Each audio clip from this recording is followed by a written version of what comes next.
Amados hermanos, en nuestro Señor Jesucristo, a decir verdad, no pensaba hoy predicar por la razón de que mi enfermedad me lo impedía. Malos días han sido para mí estos últimos, especialmente ayer. Incluso esta mañana no he podido prepararme ninguna especie de homilia.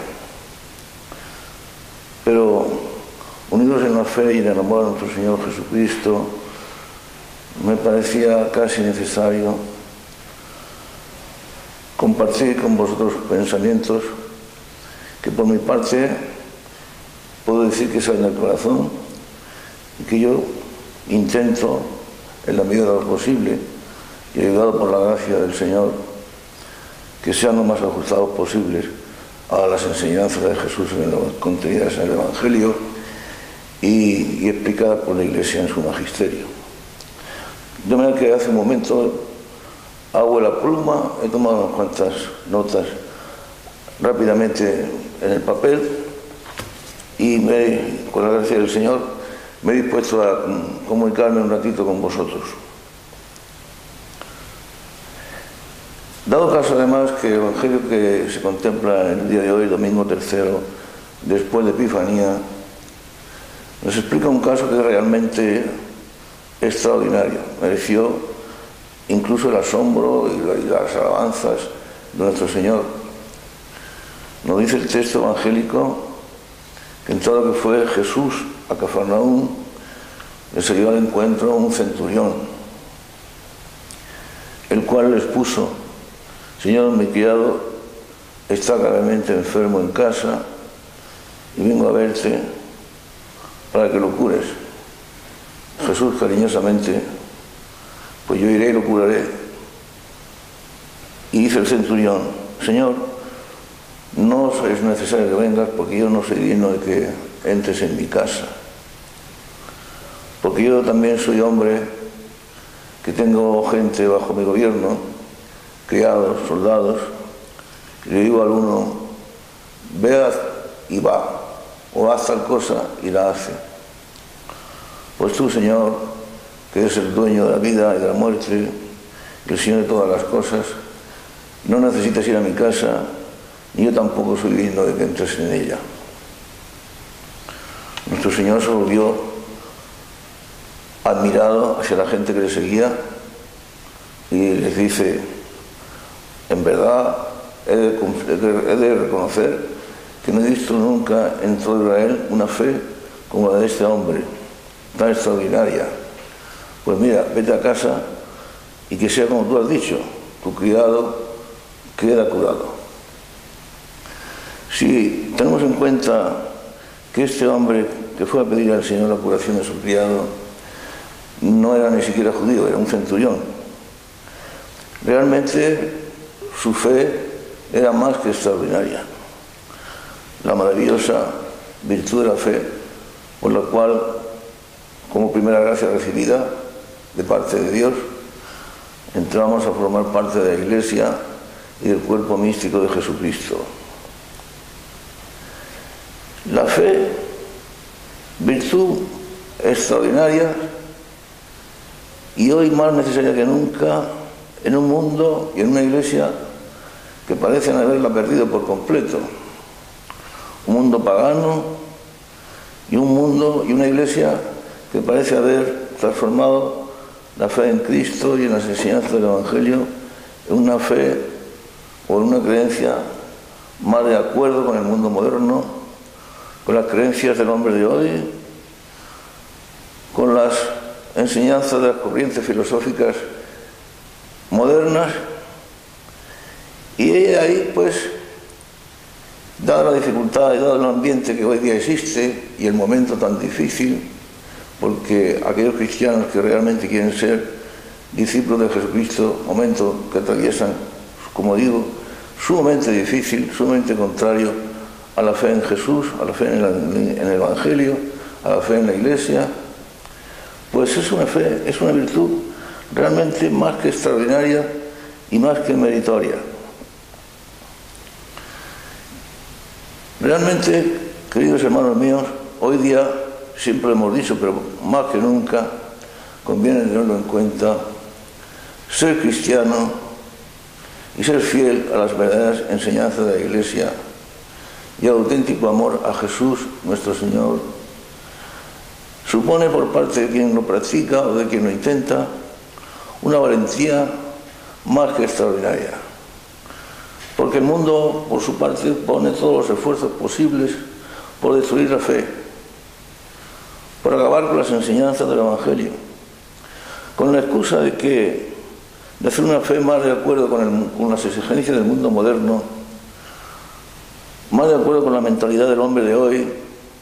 En definitiva, lo que se ha intentado hacer, lo que se está intentando llevar a cabo, es una fe sencilla, una fe más fácil, una fe más de llevar por casa, una fe que olvida o suprime todo lo que supongan aristas, dificultades o exigencias, tal como el Evangelio las explica, tal como Jesucristo las predicó y, por supuesto, tal como Él las vivió en su propia vida. El hombre moderno parece que no está dispuesto o no quiere aceptar la fe en su auténtico y recto contenido, y como digo, el demonio ha logrado difundir en la Iglesia la idea de que es necesaria una fe más de acuerdo con el mundo moderno.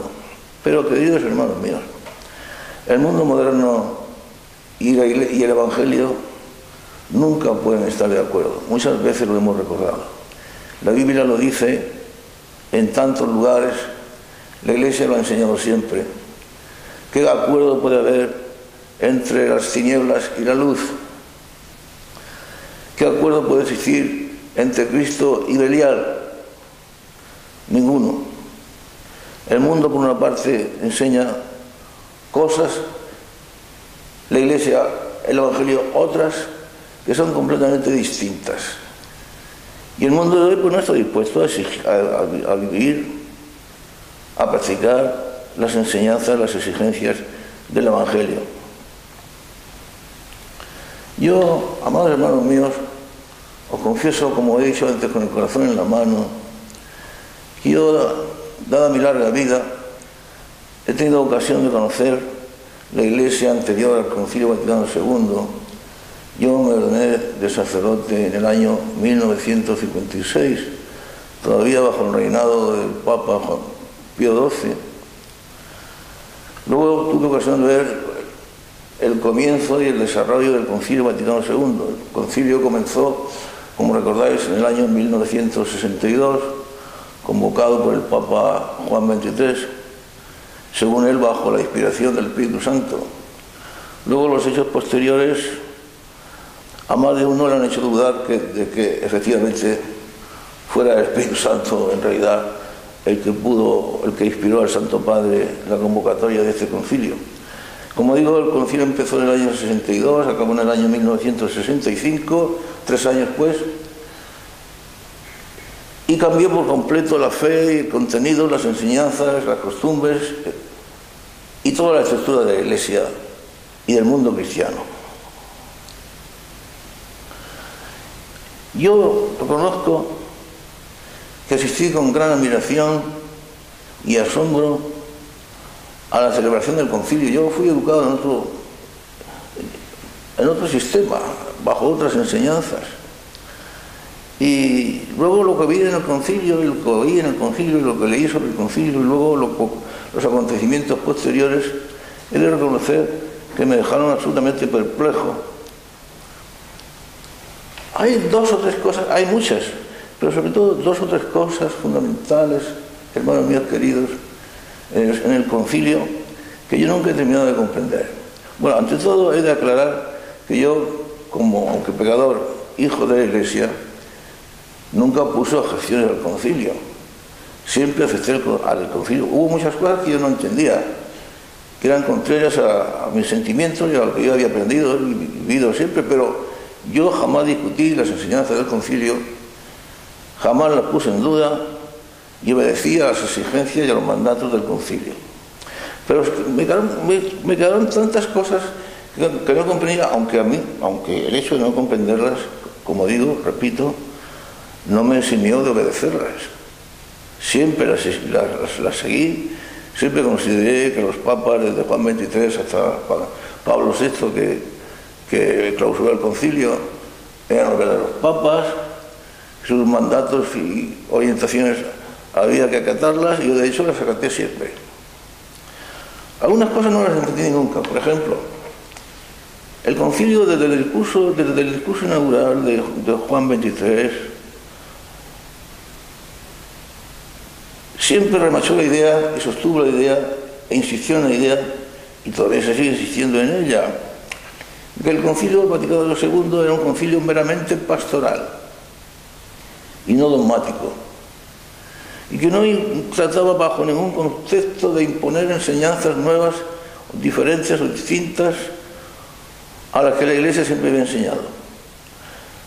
Los concilios de la Iglesia ordinariamente fueron siempre concilios dogmáticos, siempre.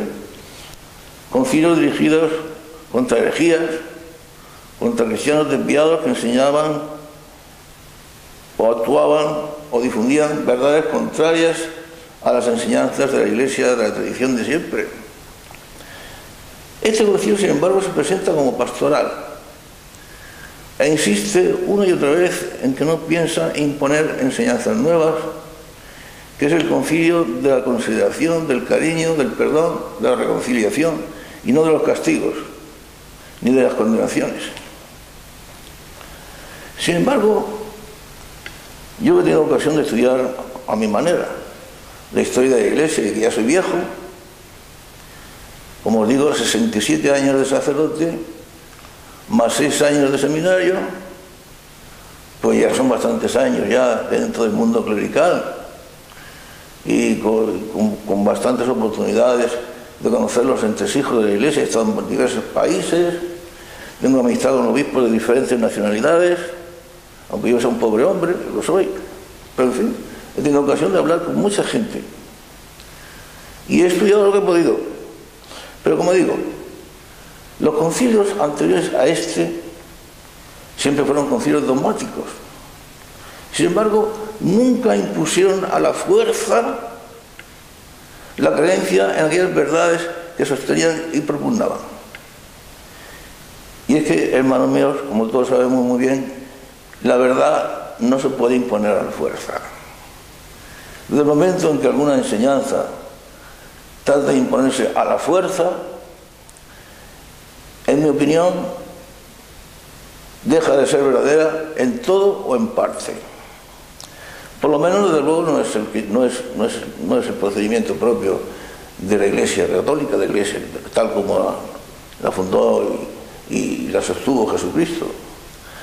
Aquellos concilios, todos dogmáticos, no emplearon nunca la fuerza, o a que yo sepa, o al menos no fue lo normal, en imponer sus enseñanzas. El Concilio Vaticano II, por el contrario, siendo un concilio pastoral, siendo un concilio que no trataba de imponer ninguna verdad nueva, siendo un concilio de la reconciliación, del perdón, de la mano tendida, que evitaba a toda costa toda clase de condenaciones. Sin embargo, es un concilio que hoy en día lo estamos presenciando, se impone a la fuerza. ¿Cuántos cristianos que con razón o sin ella ponen, en mi opinión, a veces no, pero a veces sí, lícitamente, honestamente, su opinión contraria, o al menos alguna objeción a alguna de las enseñanzas o disposiciones del Concilio Vaticano II, y sin embargo son extrañamente, encarnizadamente perseguidos? No quiero poner ejemplos porque más o menos todos los conocéis. ¿Cómo es posible que un concilio pastoral, que el concilio de la reconciliación, del perdón,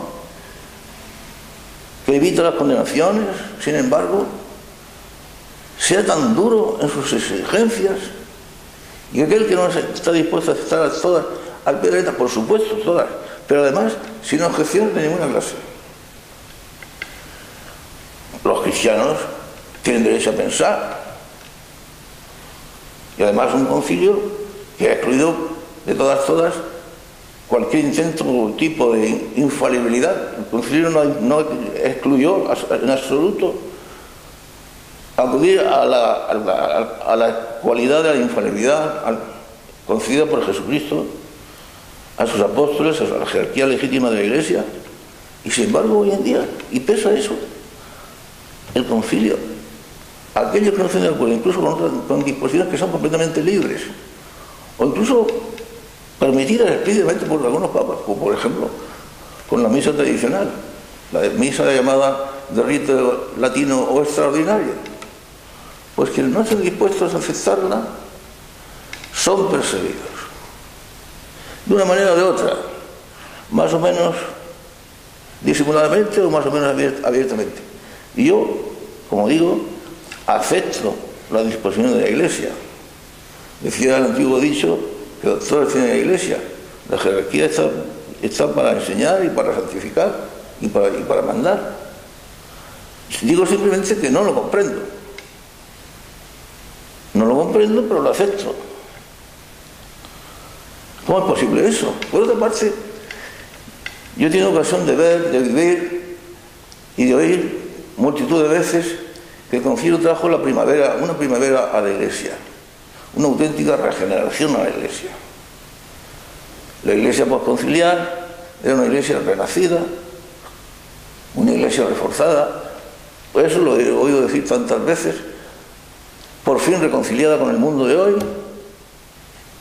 Y sin embargo, yo lo que he visto después del concilio es que la Iglesia ha quedado convertida en un erial. Las vocaciones desaparecieron, los conventos y seminarios se vaciaron, la gente dejó de asistir a la Santa Misa, el concepto de pecado y de sacrificio desapareció, por eso se cerraron la mayoría de los sacerdotes y de las parroquias y de las diócesis, pues quitaron los confesonarios de las iglesias, ya no había necesidad de confesarse. Y yo, pues esto no lo terminé de comprender. Yo lo acepté siempre y lo acepto. Yo recuerdo cuando a mí me impusieron como obligación el dar la Sagrada Comunión en la mano, en vez de distribuirla en la boca como siempre se había hecho a los fieles. Yo no lo entendía. Me dijeron que eso aumentaría la devoción a la Eucaristía, el respeto a la Eucaristía, la fe en la presencia real en la Eucaristía y el amor a Jesucristo en la Eucaristía. Y yo no entendía cómo es posible que esta falta, esta disminución en el respeto y en la sacralidad, en el trato con Jesús, aumente la devoción a Jesucristo en la Eucaristía. ¿Cómo es posible? Y yo lo que he observado es precisamente todo lo contrario. Se ha perdido la fe en la Eucaristía, la presencia real de Jesucristo en la Eucaristía. La gente comulga en masa en pecado mortal, desoyendo las enseñanzas del apóstol San Pablo. Tener cuidado y examinar antes de recibir el cuerpo y la sangre del Señor, porque aquel que no lo reciba dignamente se traga, se come y se bebe su propia condenación. Y nadie que se acuerda de eso, y nadie piensa en eso. ¿Dónde está la primavera de la Iglesia? La Iglesia ha perdido su carácter misionero, ha dejado de ser misionera. No hay sacerdotes. Las monjas, en general, de una forma global, se han rebelado contra la Iglesia, se han difundido enseñanzas entre la misma jerarquía de la Iglesia. No digo ya contrarias a la doctrina de la Iglesia, sino contrarias incluso al derecho natural, que es el divorcio, que es el aborto, que es la homosexualidad. Y esto ha sido defendido y tantas cosas. La anticoncepción, difundido y defendido incluso por muchos miembros de la jerarquía de la Iglesia. Obispos, sacerdotes, cualquier fiel que vaya hoy a confesarse y a decir que practica métodos anticonceptivos en su vida íntima matrimonial, pues no solamente no se le contradice, sino que se le felicita y se le dice que eso es lo que debe hacer. contra lo que siempre ha enseñado la Iglesia. ¿Cómo es posible? ¿Cuándo hemos visto a los homosexuales, a la homosexualidad y a esas tendencias aberrantes tan impropias de la naturaleza humana, defendidas, difundidas, incluso por la misma jerarquía de la Iglesia? Hoy en día, mis queridos hermanos, y como vosotros lo sabéis muy bien, ser cristiano y ser fiel a la auténtica fiel a la Iglesia, fe de la Iglesia, resulta tan difícil.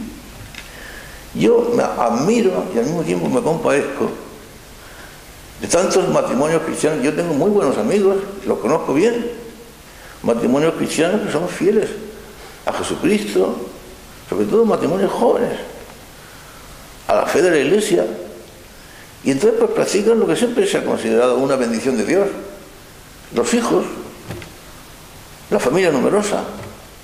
Siempre se consideró por los siglos de los siglos que la familia numerosa es una bendición de Dios, que los hijos son una bendición de Dios, que los muchos hijos, dentro de dificultades que una familia numerosa entraña y supone, que son reales, tales dificultades, pero sin embargo el buen Padre de Dios, que cuida a los pajaritos del cielo y de las hierbas del campo, como según dijo el mismo Jesucristo, ¿cómo no iba a cuidar de nosotros? Si vosotros, que sois malos, cuando vuestros hijos os piden pan, no le dais una piedra o no le dais una serpiente, ¿cómo vuestro Padre Celestial, que cuida de las aves del cielo y de los lirios del campo, no va a cuidar de vosotros? Pero eso se ha perdido, esa fe.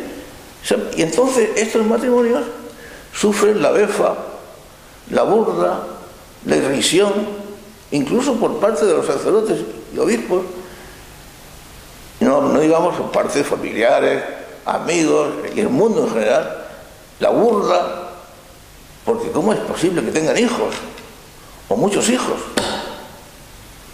Y estas pobres gentes, a los cuales yo conozco a muchos, pues tienen que sufrir, vivir en medio del mundo, sufriendo incluso la riña de médicos, enfermeros, sacerdotes, no hablemos de familiares y amigos.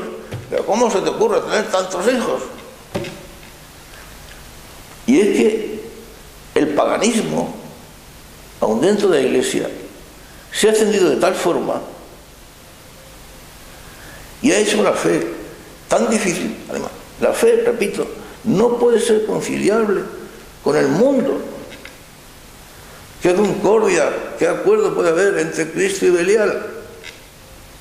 Entre la cruz y las tinieblas. Se ha excluido el amor y la enseñanza y la necesidad de compartir la cruz de Jesucristo.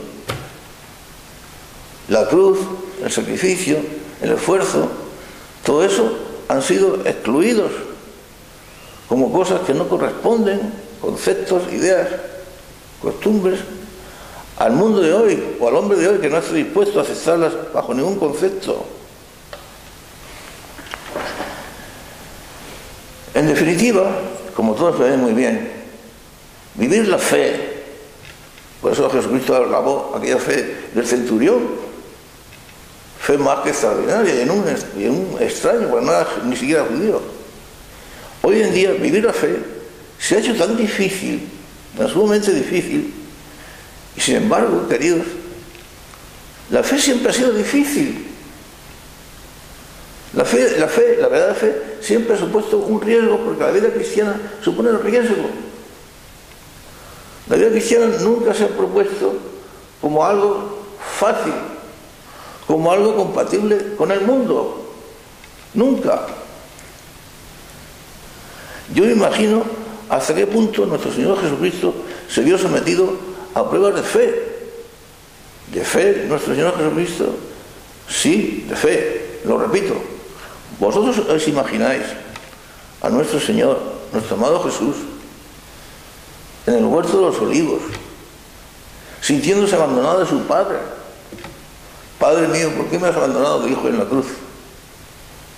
Sintiéndose cargado con todos nuestros pecados y con todas nuestras miserias, como si Él las hubiera cometido, porque las tomó como suyas. El que no conoció pecado, dice la Biblia, se hizo pecado por nosotros. Pecado.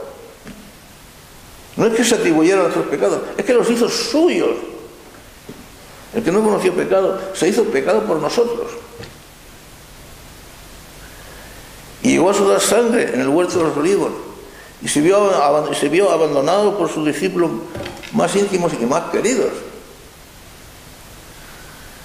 ¿Y cómo es posible que en el momento de la cruz, viéndose olvidado de su pueblo, viéndose burlado por su propio pueblo, despreciado por su propio pueblo, abandonado de todos, al pie de la cruz quedó su madre, la Virgen María, el apóstol San Juan, el discípulo amado, y algunas pocas mujeres, viendo su obra fracasada, terminada?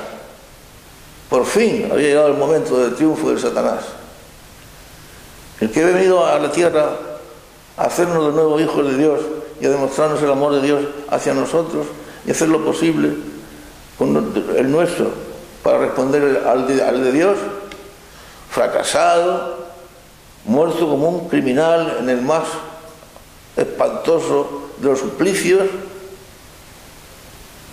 y en el más vergonzoso de las formas de morir que había entonces, el suplicio de la cruz. Abandonado de su padre, ¿por qué me has abandonado? Si esto no supone una fe extraordinaria, no olvidemos que Jesucristo era Dios, pero era también verdadero hombre, que a veces lo olvidamos. Olvidamos que era verdadero hombre. Y también tenía un conocimiento y unas virtudes humanas, aunque elevada por la gracia a un grado por nosotros insospechado, pero humanas, hombre verdadero. Nosotros no nos hemos visto ni nos veremos jamás en tales pruebas de fe. Pero ¿y su madre? Al pie de la cruz, viendo fracasado a su hijo por completo, abandonado de su pueblo, despreciado por su pueblo, abandonado incluso aparentemente por el Padre, el Padre Celestial. ¿Cómo es posible? Dice, incluso el Evangelio dice expresamente algunas veces que la Virgen María, que muchas cosas no las comprendía. Nadie se ha visto sometido a las pruebas de fe a las que se vio sometida esta mujer. A nadie se le había exigido nunca, ni se le había exigido después, que guardando intacta su virginidad iba a ser madre. Y sin embargo ella lo creyó firmemente, aunque luego viera a su hijo al cabo de los años acabar tan malamente como acabó. Y sin embargo, manteniéndose al pie de la cruz, estaba Mater Dolorosa y Justra Crucem Lacrimosa. Estaba la madre de pie, al pie de la cruz, junto a la cruz, llorando, pero firme. Estaba Mater, ahí estaba la madre. De manera que nunca se ha dicho que la fe haya sido cosa fácil. Una fe facilona, una fe para el buen uso, sin molestarse, que excluye el sacrificio. Y hay tantas cosas que yo no he podido comprenderlas, pero las acepto si la Iglesia las aprueba. Por ejemplo, tantos que podría poner. Hay movimientos en la Iglesia que rechazan la cruz, que rechazan la idea del sacrificio, que rechazan la idea de la necesidad de la penitencia, que rechazan lo que supone dolor y sacrificio, que desprecian y sustituyen el sacerdocio ministerial instituido por Jesús y lo convierten, mientras que elevan a los laicos a una altura mayor y a una dignidad más elevada que la del simple sacerdote, que han vuelto a una espiritualidad judaica. Hemos vuelto a los tiempos del judaísmo, donde la misa ya no se celebra como sacrificio del Señor, sino como una mera comida de hermandad, y donde la liturgia, si se puede llamar liturgia, es judaica y no es cristiana. Y sin embargo, tales movimientos no solamente han sido aprobados por la Iglesia, aprobados, sino bendecidos, fomentados y difundido por la misma jerarquía eclesiástica, incluso desde arriba, desde el Papa. Repito, yo no lo entiendo, pero lo acepto. Porque ahí también está la fe. En aceptar lo que diga nuestra jerarquía es ilegítima, aunque no lo entendamos, ahí está la fe. Repito que la fe nunca ha sido cosa fácil.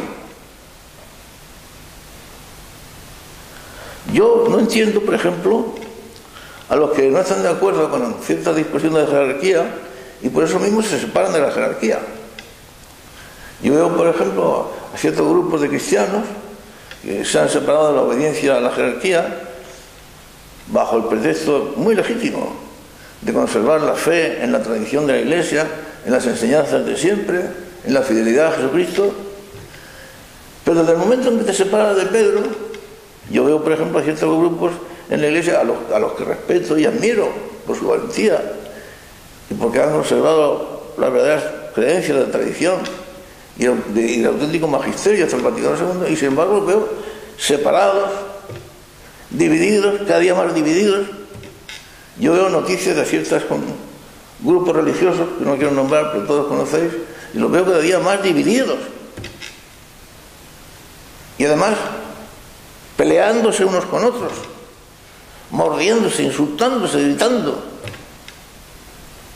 Que si son legítimos, que no son legítimos, que si lo obispo tal, que si lo obispo cual, que si estos son, que si la resistencia, que si no la resistencia, que si son leales, han sido leales al Vaticano II y por eso han cometido un grave delito, los otros que tal, los otros que cual. Y es lo que pasa. Donde está Pedro, está la Iglesia. Ubi Petrus, ibi Ecclesia. Pero es que si vemos a donde está Pedro, no vemos más que corrupción. Pues sí, cierto. Pero el que se separa de Pedro, la fe también nos exige esa obediencia a la jerarquía, aunque no todo lo que haga oír a la jerarquía nos convenza ni nos guste, por supuesto que no. Pero sepárate y verás lo que ocurre. Míralo. Pero ¿a dónde hemos llegado? Resultado, pues cada día más divididos, cada día mordiéndose unos a otros, odiándose, insultándose. Pero bueno, como están las cosas, es para que los cristianos anduviéramos unidos. Y aquellos que mal que bien deseamos la fidelidad a la Iglesia y a las enseñanzas de Jesús, estuviéramos unidos y nos ayudáramos mutuamente y no nos dedicáramos a combatirnos unos a otros. Hay grupos en la Iglesia, muy poderosos por cierto, que combaten la misa de siempre, la llamada misa de rito extraordinario, vulgarmente tridentina, como si fuera un gravísimo pecado, de una forma disimulada o sin disimular. No quiero citar los grupos que lo hacen, pero son muy conocidos y muy poderosos. Y a propósito de los grupos poderosos, otra cosa que yo no he comprendido nunca: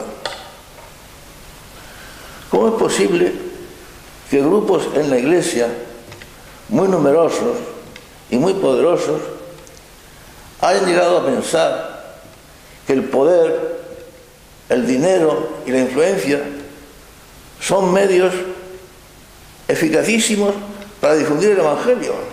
En mi opinión, modesta opinión, que no tiene otro valor, ese fue el gran fracaso de los jesuitas. Yo siempre he sido y lo soy un gran devoto y admirador de San Ignacio de Loyola, al cual me encomiendo. Pero en mi opinión creo que no acertó plenamente cuando dispuso que la búsqueda del poder y el hacerse con el poder era fundamental para desde ahí crearse una buena plataforma para difundir el bien. El poder, la influencia y la riqueza, claro que para mantener el poder hace falta más poder. Y para mantener las riquezas, para hacer el bien, por supuesto, hacen falta más riquezas. Y usted no puede mantener una numerosísima y poderosísima organización si no dispone de un manejo de grandes cantidades de dinero. Algunos dirán, bueno, ¿y qué pasa con las grandes cantidades de dinero? Pues no pasa nada. Únicamente que Jesús, el Maestro, dijo que no podemos servir a Dios y a las riquezas a la vez. Otra de las enseñanzas del Evangelio que han quedado por completo olvidadas. Y hoy en día, pues lo mismo que le pasó a los jesuitas, pues le ha pasado a otros grupos en la Iglesia, y le sigue pasando.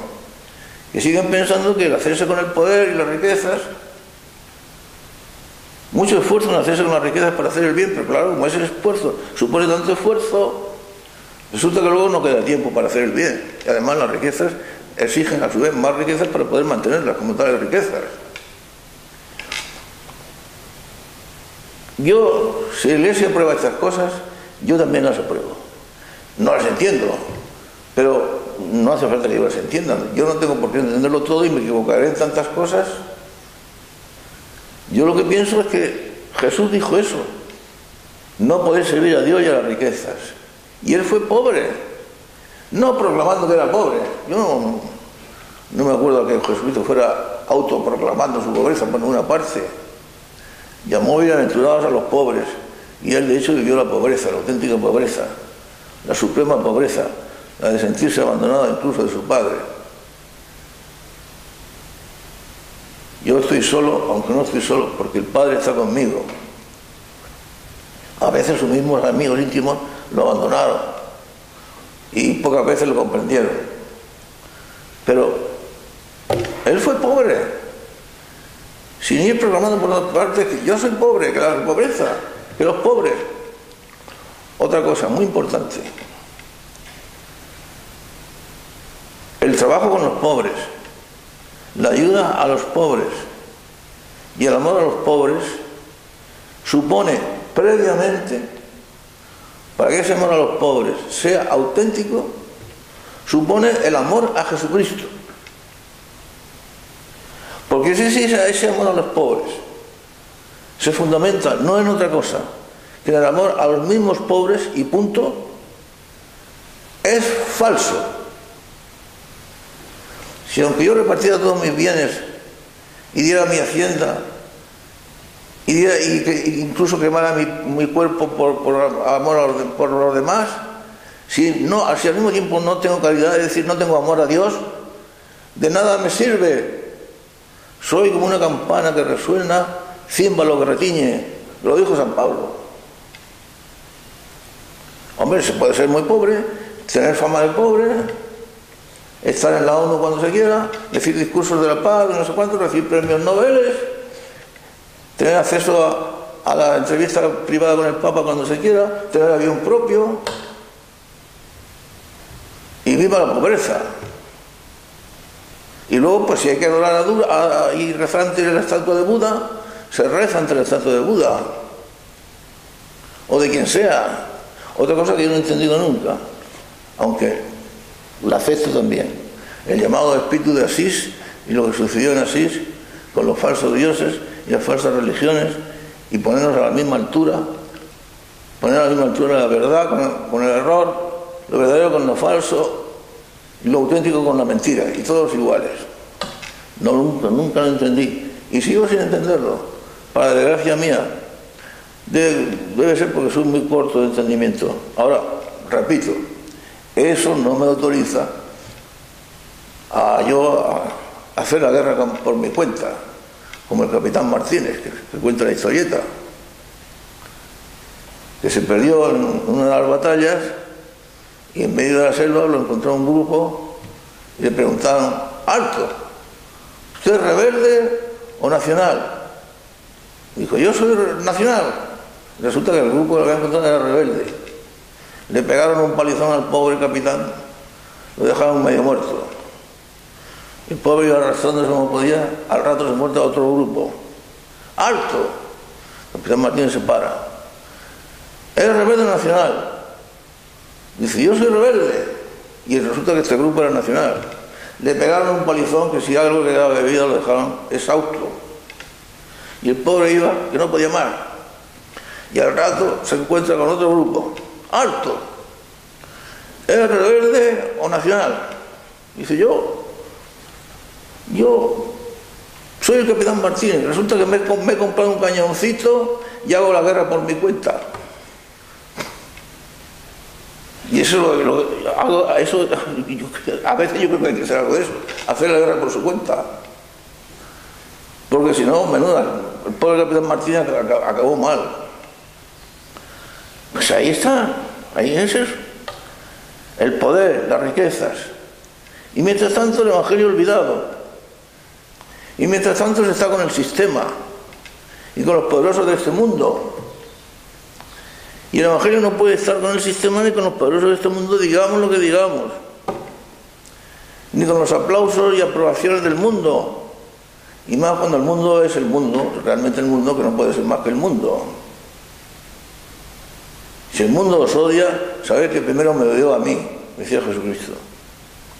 Y él no esperaba con respecto a sus discípulos otra cosa, hablando del mundo, otra cosa que sino el odio del mundo. Queridos hermanos, el verdadero amor supone siempre sacrificio. Hacer un Cristo fácil, un Cristo moderno, un Cristo sin exigencias, un Cristo que no suponga auténtico sacrificio, no supone amor. Si estamos enamorados y amamos a una persona, si a veces las circunstancias nos pueden inclinar a dudar de tal persona o a no ver con claridad lo que supone tal persona, y sin embargo seguimos creyendo en ella porque la amamos. La fe supone la caridad, así como la caridad supone la fe. Un Cristo facilón, un Cristo de acuerdo con el mundo moderno, será un Cristo tan moderno y tan actualizado como se quiera, pero no es el verdadero Jesucristo. El seguimiento de Jesucristo supone la negación de uno mismo. Que quiera venir conmigo, que lo deje todo y que me siga. Entonces, esa es una de tantas frases del Evangelio que hoy no tienen actualidad ninguna, pues no tienen prensa. Suenan mal. Pero esa es la realidad. Sin embargo, repito, la fidelidad a la Iglesia es fundamental. Bueno, por eso yo veo grupos que niegan la cruz, que niegan el sacrificio y sin embargo tienen un inmenso poder, aprobados e incluso difundidos y animados por la Iglesia. Nada tiene de extraño que esa apostasía que anuncian los libros sagrados, pues de hecho estén sucediendo las cosas de tal manera que parece que efectivamente se está ocurriendo ya. La Iglesia se está vaciando. La multitud de católicos que andan por ahí pensando que lo son y en realidad han dejado de serlo porque ya no creen en los dogmas de la Iglesia, no practican las enseñanzas de la Iglesia, han sido engañados. Y vuelvo a repetir una cosa que siempre he dicho: el que es engañado es porque de su parte ha hecho alguna opción más o menos voluntaria, más o menos consciente, pero alguna opción por la mentira. El que tiene buena voluntad y busca realmente a Dios no es engañado. Decía el Señor que el hombre espiritual no es engañado como lo sí que lo es el hombre carnal, y que el Espíritu Santo nos enseñaría todas las cosas, nos recordaría las verdades que Él nos ha enseñado. Incluso nos haría comprender el mundo del entorno en el que vivimos, e incluso nos haría comprender las verdades futuras, las cosas que van a suceder. Pero realiza el Señor, claro, nos anunció que llegaría un momento en que apenas se quedaría fe sobre la tierra, el momento de su venida, cuando se aproxime el momento de su venida. ¿Pensáis acaso que quedará fe sobre la tierra? Los obispos, en su silencio, yo tampoco entiendo. Yo jamás he desobedecido a mi obispo o a aquellos con quienes he tratado en los países extranjeros, de los que de alguna manera he dependido, jamás los he desobedecido, jamás he llevado a cabo ninguna labor pastoral o apostólica sin contar con ellos, jamás. Para mí fue siempre un principio aquel que nos enseñaba en el seminario de nil sin episcopo, y quiere decir, no se haga nada sin conocimiento y la bendición y la aprobación del obispo. Y eso que algunos obispos han dejado bastante que desear. Y eso que algunos obispos me han perseguido. Pero son obispos. Yo, por ejemplo, veo cosas, me da mucha pena, pero claro, los acontecimientos del mundo, el mundo en el cual vivimos, la iglesia actual de la cual formamos parte por la gracia de Dios, son muy complejos. La mentira está muy difundida. Los medios de esparcimiento y difusión de las mentiras son muy numerosos y muy poderosos. El sistema emplea muchos medios para engañar. La frase del Señor de que el príncipe de la mentira, el demonio, es el príncipe de este mundo y reina sobre este mundo, como todas sus frases o sus palabras, son verdaderas. ¿Y hasta qué punto? ¿Y de qué forma la gente es engañada? E incluso la gente inteligente. Yo suelo hablar de diversas capas de pensamiento, de profundidad de pensamiento. Hay gente muy inteligente, gente muy sincera, gente que realmente busca a Dios y gente que da en el clavo con respecto a lo que sucede. Pero no siempre del todo, porque a lo mejor hay otra capa de profundidad más abajo a la cual no han llegado, como sucede en las minas, diversas galerías, cada vez más profundas y cada vez más peligrosas. Ahora, por ejemplo, está de moda, muy de moda, la pelea, porque hay peleas entre el cardenal Madariaga, sudamericano, y el prefecto de la Congregación para la Defensa de la Fe, el cardenal, bueno, futuro cardenal, alemán, Müller. Ambos se pelean.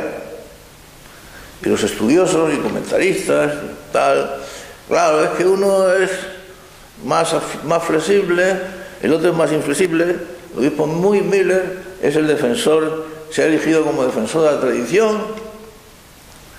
En cambio el cardenal Madariaga es más progresista y se pelean.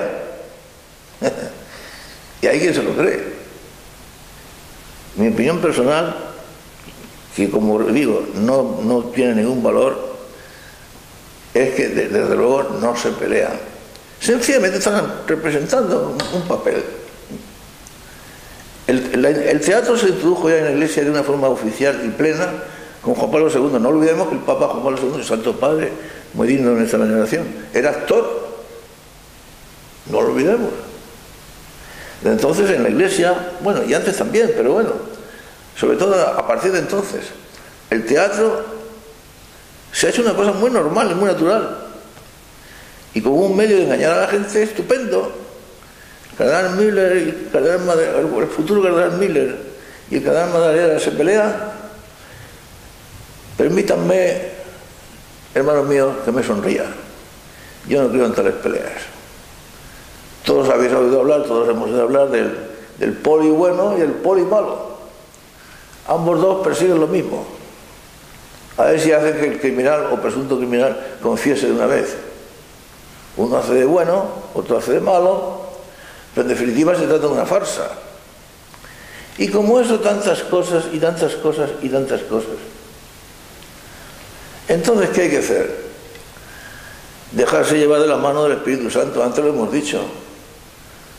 La oración, la humildad y sobre todo el amor, el auténtico amor y el intento serio de seguir a Jesucristo.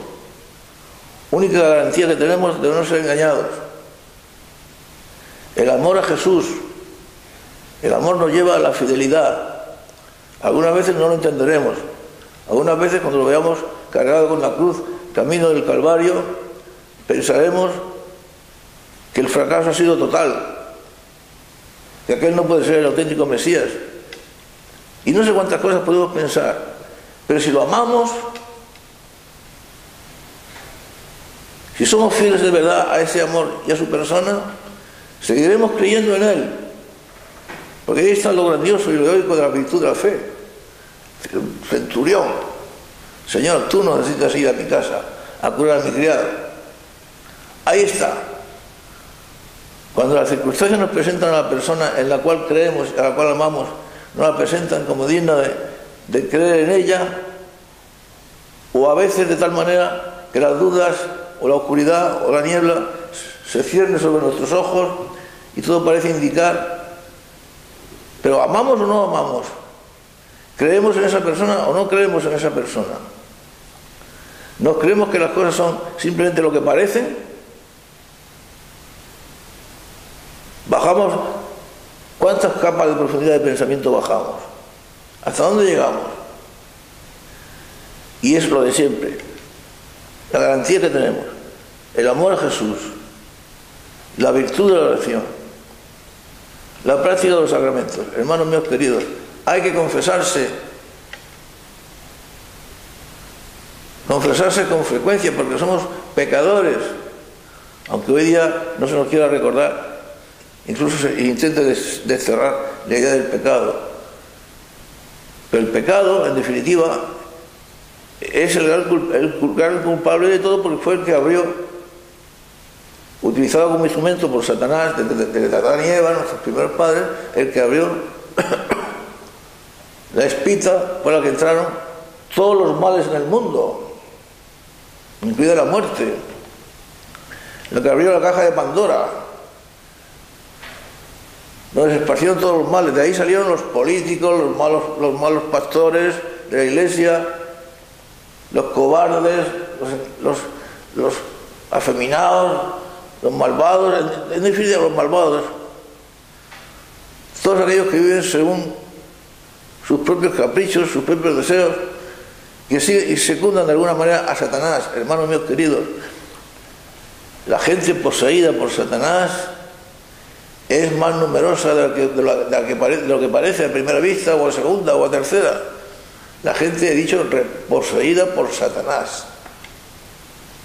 Satanás tiene muchos esclavos, en un grado mayor o menor, pero en grado muy superior, en grado mayor, muchos. Pero somos cristianos. En definitiva diréis, este hombre, ¿qué quiere? ¿Barrerlo todo? Yo no quiero barrer nada. Lo único que desearía, de verdad, con sinceridad, lo único que desearía es ser bueno y amar a Jesucristo. Que no lo amo, pero no suficientemente. Lo sigo, pero no con la necesaria y suficiente fidelidad. Y eso es lo que desearía. Esperar que la gente, que las masas se crean, no podemos esperar eso jamás. Al contrario, hermano, pero qué maldad. A veces hay que conformarse con hablar.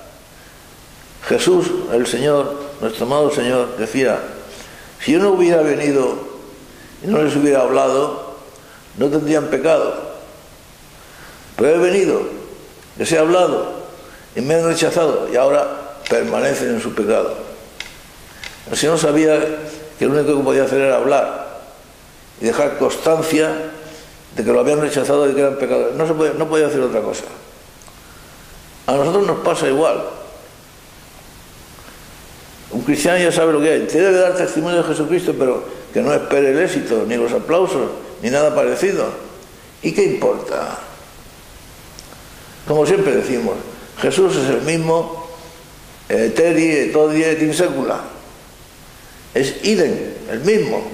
Y ayer, y hoy, y por los siglos. Y somos pecadores, pero Él nos ama. Y nos encontramos en un momento difícil de la vida de la Iglesia y de la vida del mundo. Pero Él nos ayuda, no nos abandona. Yo estaré con vosotros todos los días hasta la consumación de los siglos. No estamos solos. Él nos acompaña. La Virgen María, nuestra Madre, nos ayuda.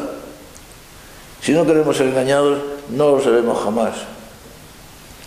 Aunque vayamos cojeando de una manera o de otra y seamos pecadores, pero si tenemos deseo de ser buenos, ansia de ser buenos, añoranza en nuestro corazón del amor del Señor, hermanos míos, amados, queridos, entonces Él nos bendice, está con nosotros, y al final, como decía San Juan, y yo siempre repito con el apóstol, la victoria que vence al mundo es la fe.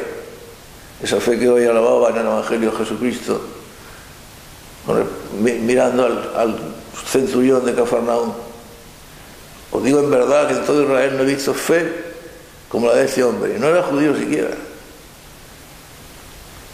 Porque vendrán de oriente a occidente, donde menos se piensa, y se sentarán a la mesa del reino de Dios. En cambio, los presuntos hijos del reino, los oficialmente hijos del reino, serán arrojados fuera a las tinieblas exteriores. Así lo dice también el Evangelio de hoy. Lo que pasa es lo de siempre, que las palabras del Señor las tenemos olvidadas o nos las esconden, no las escamotean. Pero el Evangelio está en las manos de todo el mundo. El auténtico magisterio de la Iglesia está en las manos de quien realmente lo desee. Y sobre todo, Él va siempre junto a nosotros. Nos cuida como un padre a sus hijos, nos ama, nos guía, nos protege, y con Él nuestra Madre del Cielo. Bendito sea nuestro Dios, y con su gracia nos ayuden y nos bendigan a todos.